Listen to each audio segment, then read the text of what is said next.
आसान फ्रेंड्स सवारियों कैसे हैं आप। उम्मीद है कि आप सब खैरियत से होंगे और अपनों के साथ होंगे। तो फ्रेंड्स आज हम आपको बताएंगे घी ईगल ऑयल इनकी प्राइस इंक्रीज हो चुकी है। आज हम आपको पूरे डिटेल से अपडेट करके बताएंगे दादू ज़िले से।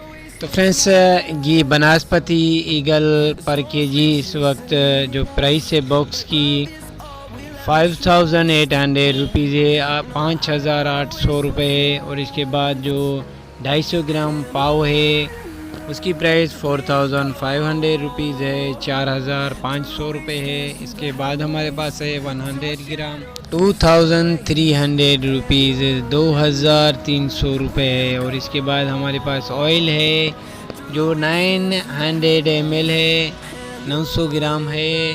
जो पाउच उसके बॉक्स में 5 पाउच होते हैं उसकी इस वक्त प्राइस है 1800 रुपीज़, 1800 रुपये। घी 2.5 kg जो ईगल है बनास्पति इसकी प्राइस है 950 रुपीज़ से लेकर 900 रुपीज़ तक 1 डब्बी है इसकी प्राइस होलसेल। तो फ्रेंड्स इसके बाद हम चीनी की आपको प्राइस की आगाही देंगे। एंड शुगर इसकी भी प्राइस चेंज हो चुकी है, इंक्रीज़ हो चुकी है। तो फ्रेंड्स इस वक्त जो चल रही है 6500 से लेकर 6450 रुपीज़ तक।